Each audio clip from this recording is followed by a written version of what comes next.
Chosen one, listen carefully. This is not a gentle reminder. This is a wake-up call. Not tomorrow, not after things settle down. Now. Because staying asleep has already cost you more than you want to admit. You have been moving, working, surviving, but not fully awake. Days blend into each other. Weeks disappear. And the most dangerous part is not the struggle itself, but how familiar it has become. You've learned how to function without fire, how to cope without clarity, how to pray without expectations. That is not peace. That is spiritual sleep. You keep telling yourself you're just tired. Tired from work, tired from responsibility, tired from carrying everyone else. But the exhaustion you feel cannot be cured by rest alone. It comes from resisting the moment God has been calling you into. When you delay obedience, your soul bears the weight. When you ignore conviction, life begins to feel heavy for no clear reason. You wake up already drained because your spirit knows you are out of alignment. This is the warning cycles repeat when awakening is postponed. You promised yourself last year would be different. Yet here you are, same financial stress, same unresolved tension at home, same quiet frustration at work where you feel unseen and undervalued. You keep working harder, but nothing shifts. Because effort without alignment only deepens exhaustion.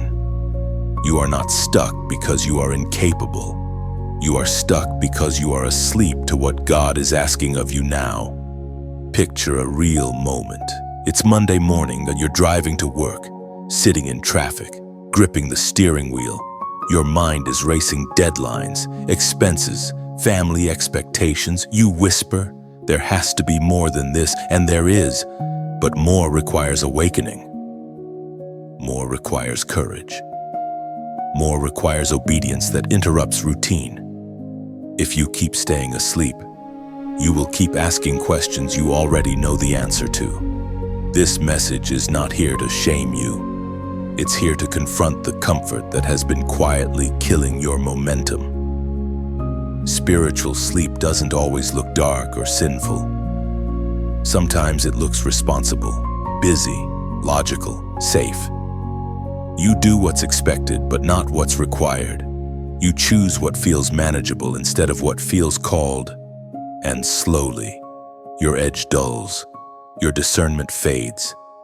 You start tolerating things that once disturbed you, compromises at work, silence in moments you should speak, distance in your relationship with God that you explain away as a season. But chosen one, seasons change when you wake up. There is a cost to staying asleep. Missed opportunities don't announce themselves. They pass quietly. Doors close without noise. Relationships drift without arguments, and one day, you look around and wonder how you got here. That is why this moment matters. This is not coincidence.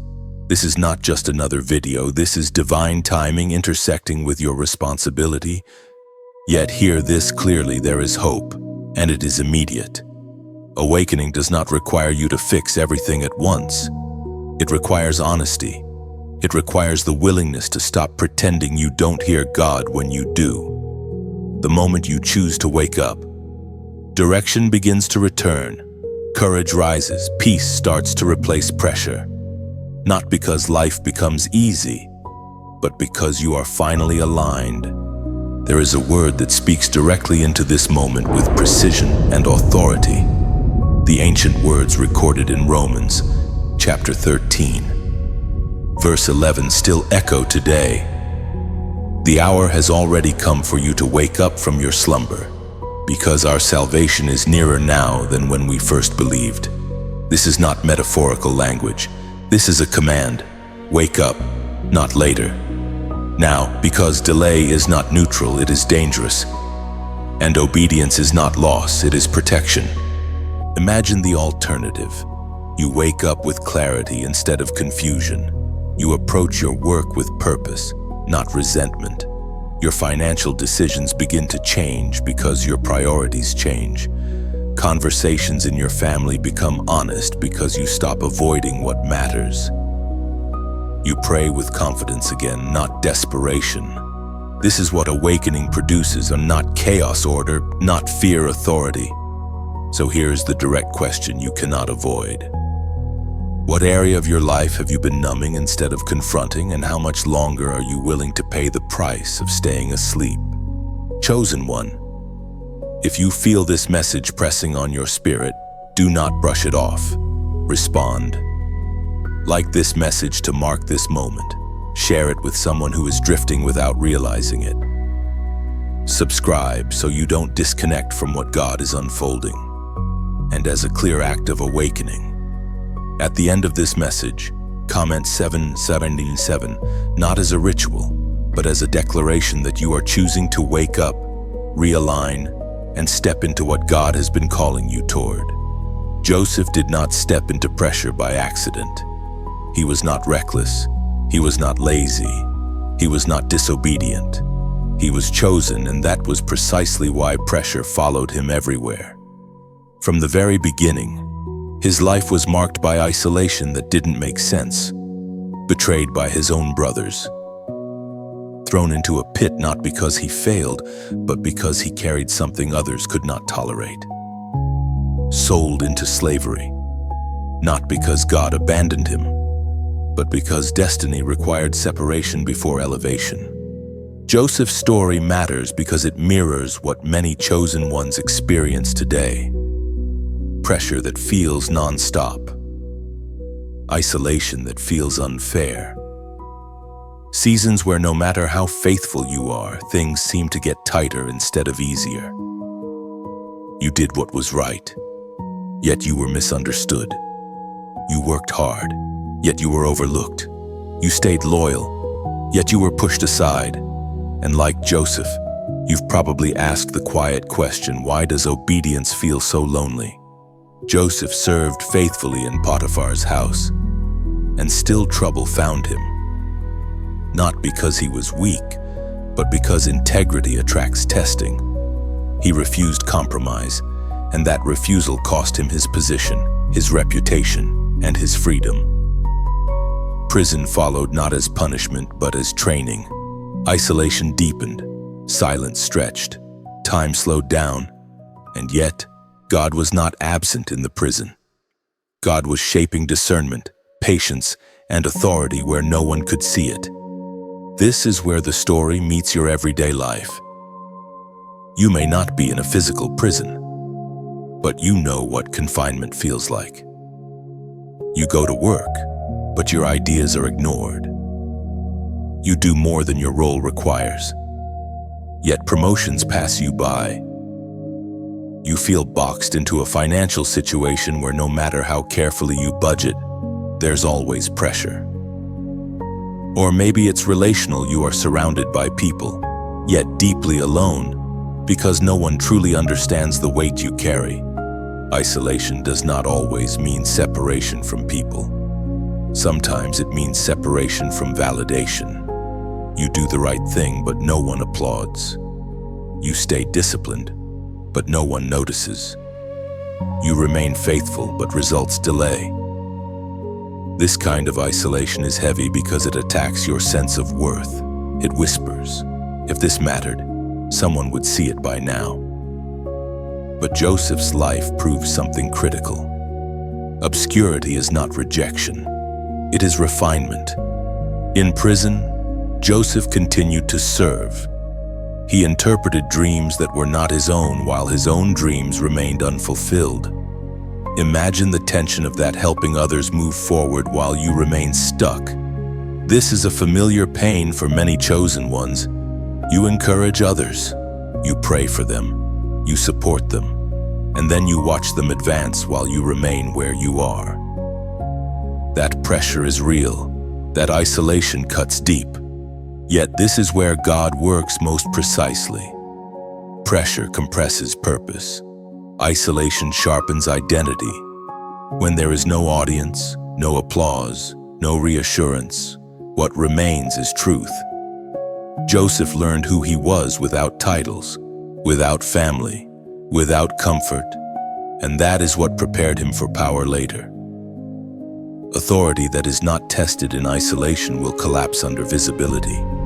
There is a verse that quietly anchors this season, spoken not as hype, but as truth. We are reminded through the writings of David in the Psalms, chapter 105, verse 19. Until the time came to fulfill his dreams. The Lord tested Joseph's character. This sentence reframes everything. Delay was not denial. Pressure was not abandonment. Isolation was not failure.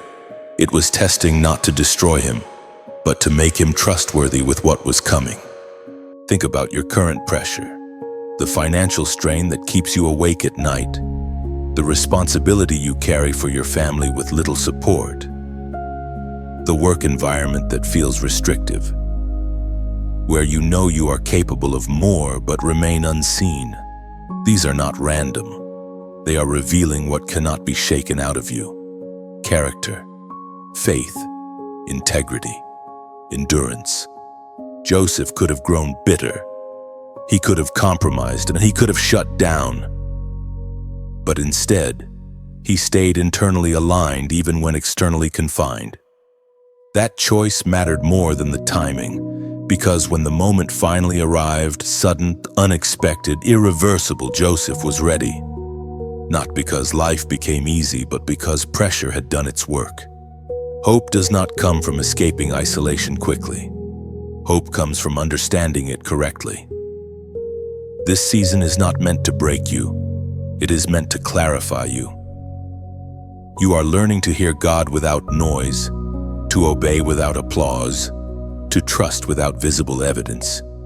These are not small things. These are foundations. So here is the question you must sit with honestly. If this season is testing your character rather than punishing you, what is it trying to form inside you right now? Joseph's story does not end in the prison, and neither does yours. But what comes next depends on what you become while no one is watching. Chosen one. This is where everything becomes practical. Not emotional, not dramatic, practical. Because awakenings are not sustained by feelings, they are sustained by decisions repeated in ordinary days. Many people fail not because they never heard God, but because they ignored the warnings that came quietly, consistently, and without urgency attached. The first instruction is learning how to recognize warnings you've normalized. God often warns before he intervenes, but the warning rarely looks supernatural. It looks familiar. It looks like discomfort you keep pushing past, a conversation you avoid having, a habit you keep excusing, a check in your spirit you silence because it inconveniences your plans. For example, you notice that every time you agree to a certain project at work, your peace disappears. You tell yourself it's just pressure, but pressure that produces growth feels different from pressure that drains life. One sharpens you, the other slowly erodes you.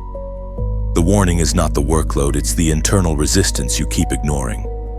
Another common warning shows up in finances. You feel prompted to review spending, change patterns, or seek counsel, but you delay because it feels uncomfortable or exposing. The numbers themselves are not the danger. The avoidance is. Delay turns small leaks into floods. The second instruction is this: pay attention to emotional reactions that are disproportionate. When small things trigger large responses, anger, withdrawal, exhaustion, it often signals an unresolved issue asking to be addressed. God uses emotional friction as feedback, not to shame you, but to guide you. Think about family dynamics. A simple comment from a relative triggers irritation far deeper than the situation deserves. That's not random. It's pointing to a boundary you haven't set, a truth you haven't voiced, or a wound you haven't acknowledged. Ignoring it doesn't make it disappear, it just stores pressure for later. Now comes the most important instruction: act on the smallest clear step without delay. Obedience rarely begins with grand moves. It begins with precise ones. A phone call made, a habit interrupted, a decision revised, a boundary spoken calmly instead of resented silently. Small actions carry disproportionate power because they break inertia. Delay is what gives fear leverage. The moment you act even imperfectly, momentum shifts. Clarity follows movement, not the other way around. This might mean going to bed earlier instead of scrolling, because you know exhaustion is dulling your discernment. It might mean scheduling a difficult conversation instead of rehearsing it endlessly in your head. It might mean saying no to something that pays well but costs you peace.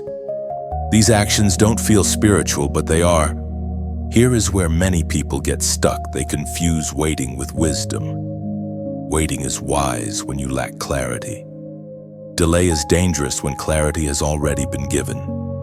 If you keep asking God for confirmation, He has already provided. The issue is no longer guidance, it's courage. Scripture gives a grounded reminder that applies directly to everyday life.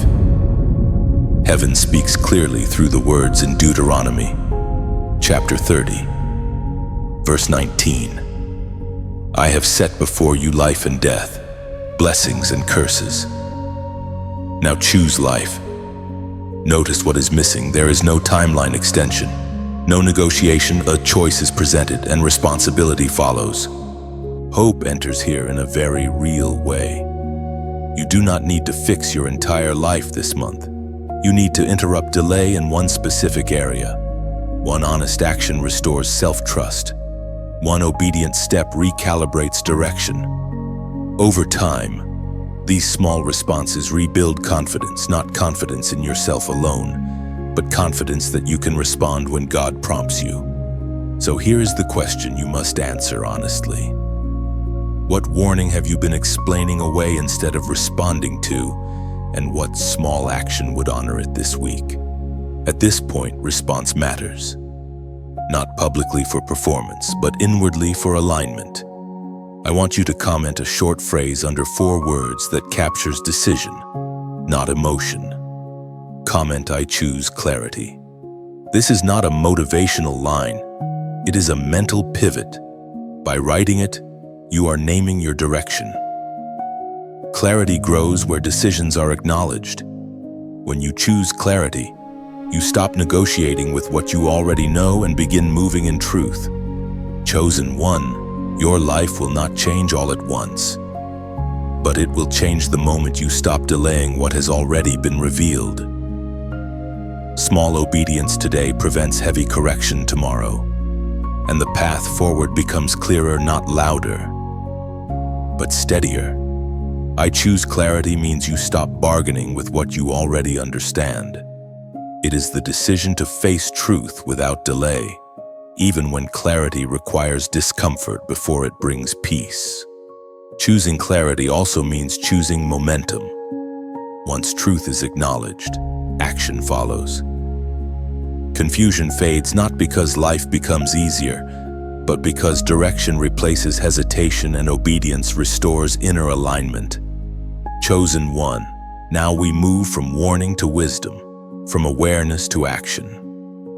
Because insight without response becomes another form of delay.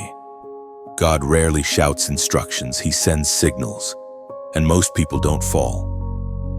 Suddenly they drift slowly by ignoring small warnings that felt insignificant at the time. This section is about learning how to recognize those signals and respond without postponement. The first practical instruction is this: pay attention to what keeps repeating. God often uses repetition as a warning light. The same conversation keeps surfacing. The same tension at work keeps returning. The same financial mistake keeps reappearing. The same unease shows up every time you make a certain decision. These are not coincidences, they are indicators. When something repeats, it is asking for your attention, not your tolerance. For example, imagine you keep feeling a knot in your stomach every Sunday night thinking about work. You dismiss it as normal stress.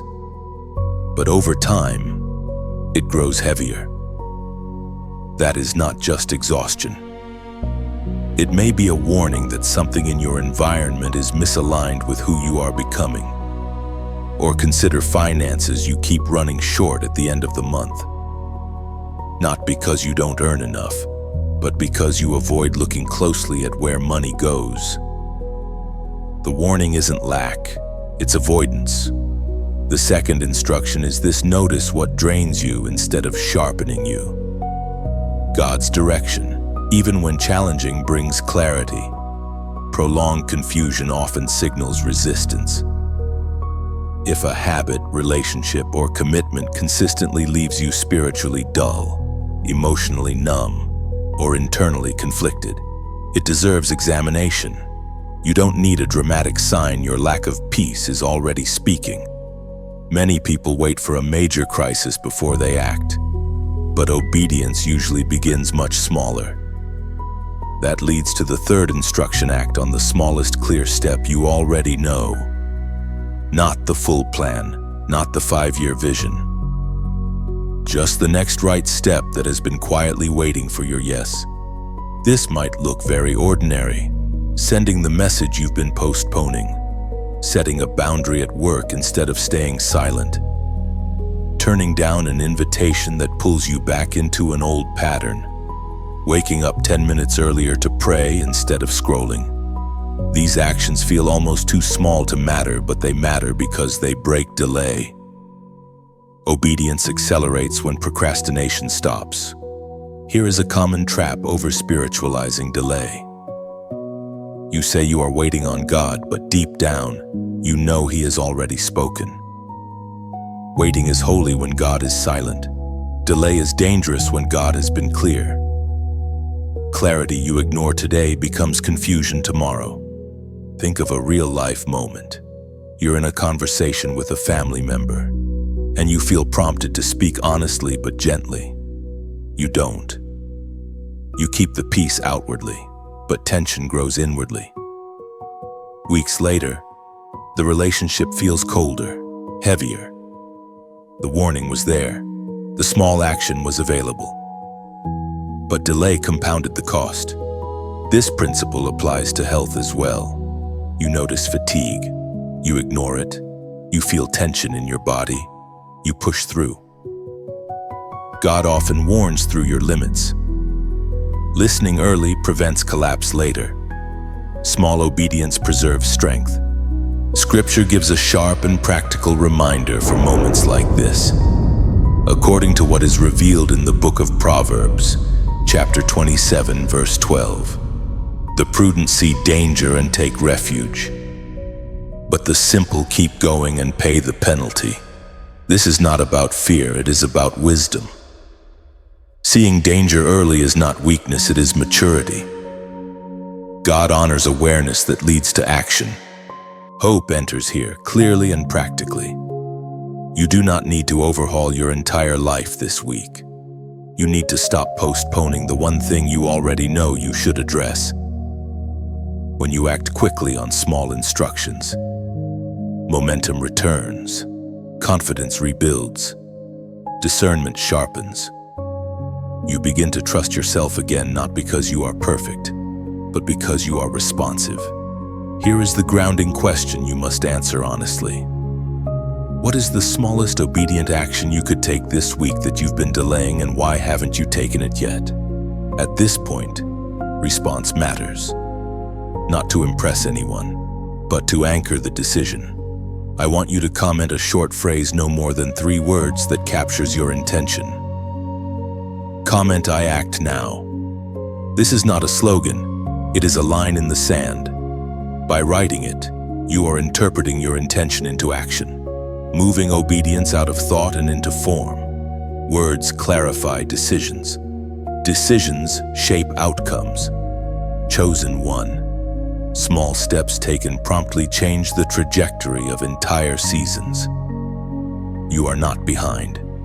You are at a decision point, and action, quiet, faithful, immediate, opens doors that waiting never will. There comes a moment in the journey of the chosen when movement pauses, not because the path has ended, but because direction is being clarified. You feel it as a quiet pressure, not anxiety, not fear. A stillness that asks you to become intentional. This is not the silence of emptiness. This is the silence before alignment. You are no longer who you were when this journey began. The old distractions no longer satisfy you. The noise that once entertained you now feels heavy. You sense that drifting is no longer an option, even if no one has said it out loud. Life itself has slowed you down, not to punish you, but to invite you to choose with awareness. This is what transition feels like in real life. You wake up and reach for your phone, then stop. You realize you don't want noise, you want clarity. You sit in a meeting and recognize that you've outgrown certain conversations. You notice that what feeds your spirit now is different from what fed you before.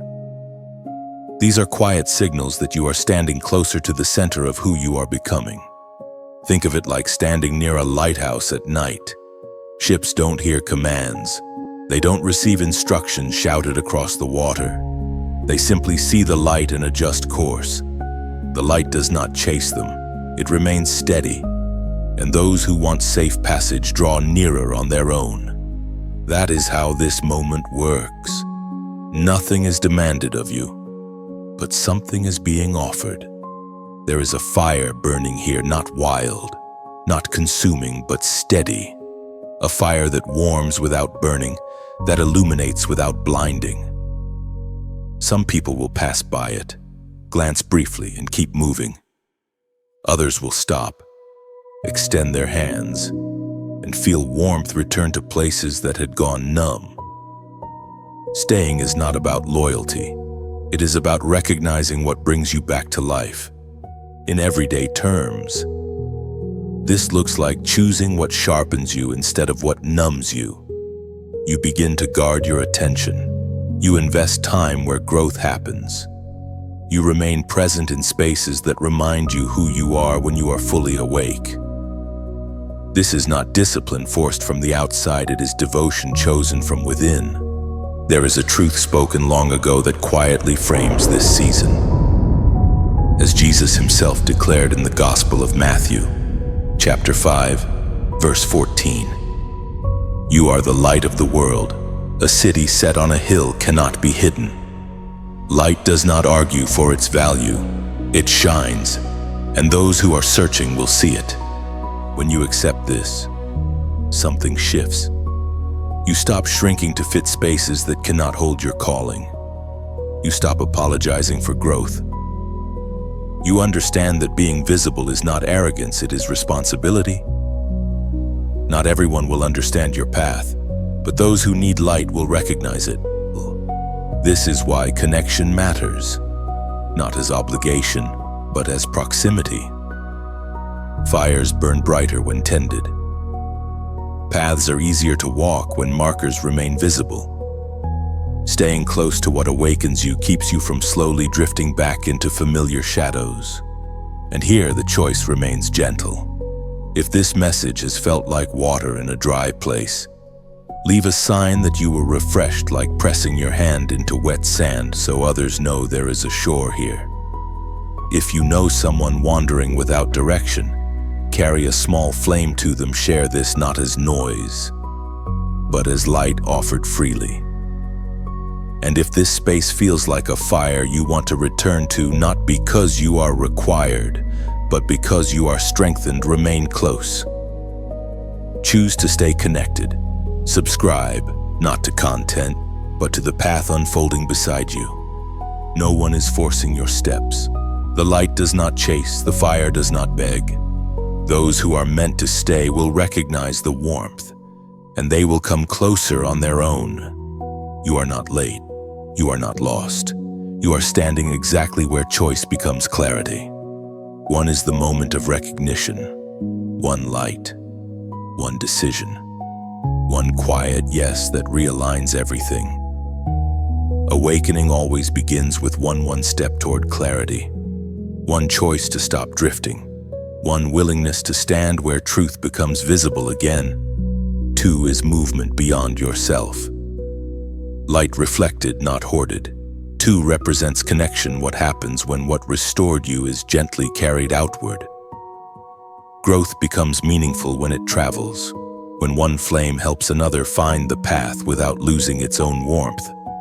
Three is stability, not excitement, not impulse, but continuation. Three speaks of staying, returning to the fire, walking the path consistently, choosing alignment again and again. This is how awakening matures into identity, and purpose becomes a way of life, not a moment. There is a moment in the life of the chosen when resistance no longer comes from the outside, but from within. Not rebellion, fatigue, not doubt, weariness. You have already said yes. You have already adjusted your path. You have already obeyed in ways no one applauded. And now, the challenge is not starting, it is continuing. This is the season where many strong people quietly falter. Not because they are weak, but because they underestimate the weight of sustained obedience. The novelty has worn off. The clarity you once felt now requires discipline to maintain. You are no longer carried by urgency. You are carried by endurance. In daily life, this looks very ordinary. You wake up and do the right thing again. You choose integrity when shortcuts would benefit you. You keep boundaries even when loneliness whispers that compromise would be easier. You remain consistent with your finances, your work ethic, your spiritual practices even when progress feels slow. Nothing dramatic happens, and that is precisely why this season matters. This is where identity solidifies. Many people believe breakthrough is loud, but the truth is authority is formed quietly. God does His deepest work not when you are desperate for rescue, but when you are stable enough to be trusted. The discipline to remain aligned when nothing is forcing you to proves that your obedience is no longer emotional, it is rooted. Think of Joseph again, not in the pit, not in the palace, but in the long stretch in between. Day after day of faithfulness with no update, no explanation, no timeline. He did not know which morning would change everything. He simply showed up ready each day. That readiness is what allowed sudden elevation to be sustained rather than squandered. In your own life, this might be the season where you feel unnoticed. You are doing better than before, but not yet where you hope to be. Financially, things are stable but not abundant. At work, you are respected but not promoted. In relationships, trust is rebuilding slowly. This middle ground tests patience more than pain ever did. The temptation here is subtle, to loosen standards just a little, to revisit old habits because nothing bad would happen, to stop being vigilant because you're tired of being careful. This is where many call it rest, but it is actually retreat. God is not asking you to strive harder. He is asking you to remain awake. Remaining awake means you don't numb yourself just because you can. You don't disconnect just because no one would notice. You don't return to old patterns just because you miss their familiarity. You understand that what once comforted you also constrained you, and you refuse to trade long-term clarity for short-term relief. There is a scripture that speaks directly into this quiet, demanding season. The Apostle Paul wrote in the letter to the Hebrews, chapter 10, verse 36. You need endurance, so that after you have done the will of God, you will receive what He has promised. Notice the order. Endurance comes after obedience, not before. Promise follows perseverance, not excitement. This verse reframes your current experience. The fatigue you feel is not a sign you are off track. It is evidence that you are in the endurance phase. You have already done much of what God asked. Now comes the holding, the guarding, the continuing without applause. Hope here becomes practical. You simplify. You stop chasing constant confirmation. You build rhythms that support longevity, rest that restores, not distracts. Work that is honest, not frantic. Prayer that is steady, not desperate. You learn to value sustainability over speed. In family life, this may mean staying consistent even when others are slow to change. You keep communicating clearly. You keep showing up calmly. You stop expecting instant resolution and start trusting gradual healing. Endurance preserves relationships that impatience would fracture. In finances, this looks like resisting impulsive decisions. You continue stewarding wisely, even when you could afford to loosen discipline. You understand that stability is part of preparation. What you can manage faithfully now determines what you can handle later. In your inner life, endurance teaches you to sit with unanswered questions without spiraling. You no longer need constant reassurance that God is working. You recognize His work by the fact that you are still aligned, still awake, still willing. This season matures you. It removes the need to be seen. It detaches your obedience from outcomes. You begin to live from conviction rather than reaction. And slowly, quietly, you become trustworthy with more, not because you demanded it, but because you were prepared for it. So if life feels steady but unspectacular, do not despise it. This is where foundations cure cracks that excitement never could. This is where character outruns talent. This is where your calling becomes sustainable. The truth is simple, and demanding what you hold faithfully now will hold you later. And endurance unseen, uncelebrated, unwavering is the bridge between promise given and promise fulfilled. You are not stuck. You are not forgotten. You are being established. You have reached a place where the journey no longer feels rushed.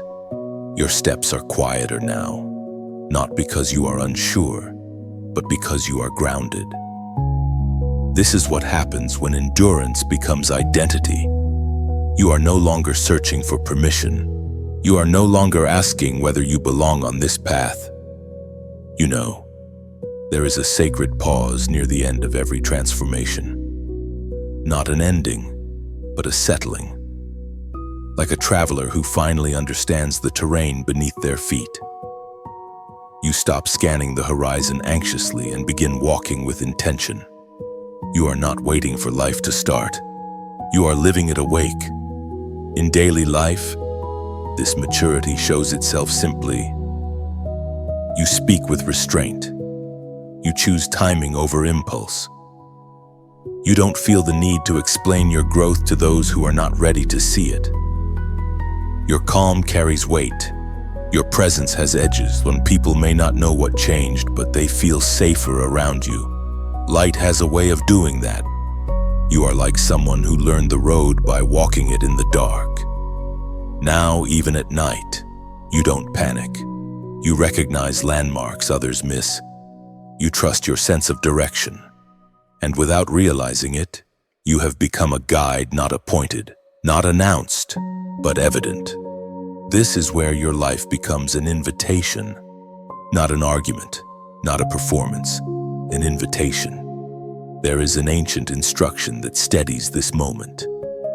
The apostle reminds us in his letter to the Corinthians. Chapter 16, verse 13. Be on your guard, stand firm in the faith, be courageous, be strong. These words are not dramatic, they are durable.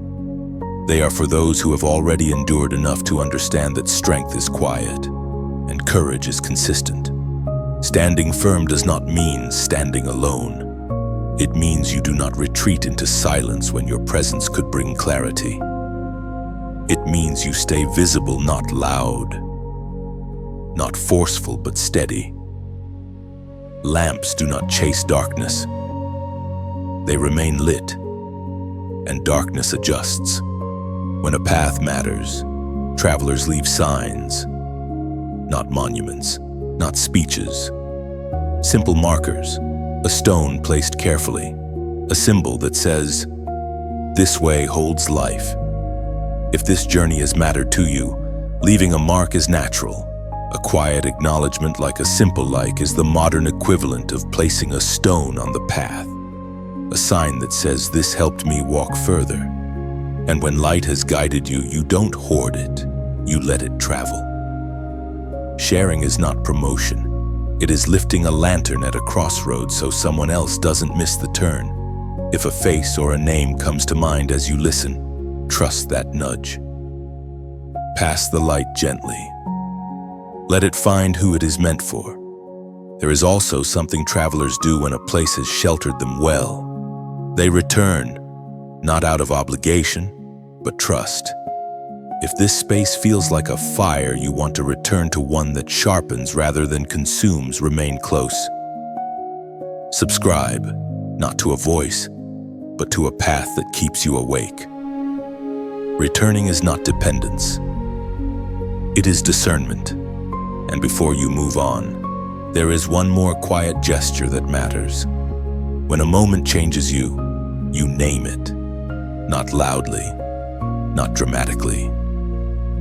You leave words behind. A comment is not noise, it is a footprint, a way of saying, "I was here, and I chose to keep going." Your words do not need to be perfect. They only need to be honest. Others will recognize themselves in them. None of this is demanded. Nothing here is forced. You are free to walk past, free to pause briefly, free to stay. That freedom is what makes the choice meaningful.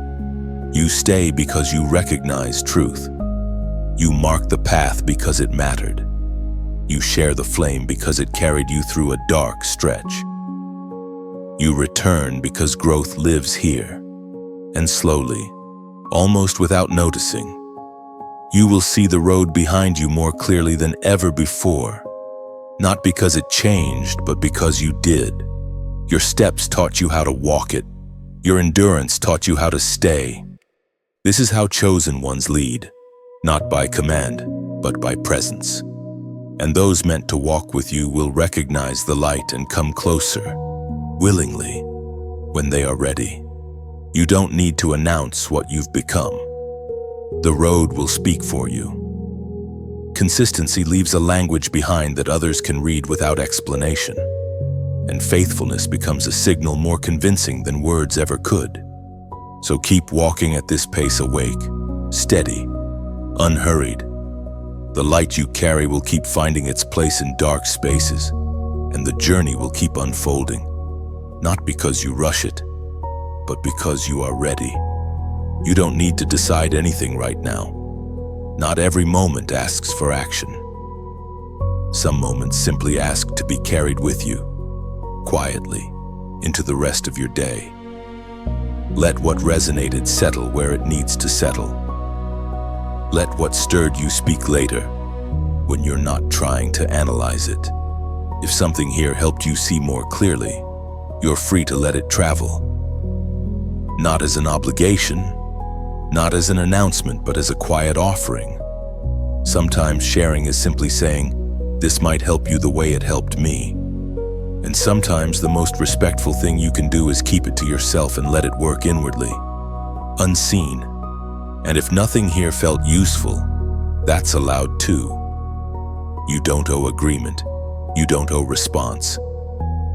Take only what touched something honest in you, and leave the rest behind without guilt. Truth has a way of finding people at the right moment, not the forced one. What matters is not how much you remember, but what stays with you unexpectedly. A line that returns later, an image that lingers, a question that follows you into quiet spaces. Those are often the parts meant just for you, not for explanation, not for display. This is an open ending because life doesn't resolve itself in neat conclusions. You will keep walking. You will keep choosing. Some days with certainty, some days with hesitation. Both count, both teach, both shape who you are becoming. If this message walks with you a little longer, let it. If it fades, let that happen too. You are not behind. You are not required to hurry. You are allowed to grow at the speed of honesty. And wherever you go next, carry what strengthened you. Release what didn't. And trust that clarity often arrives not when you seek it aggressively, but when you live attentively.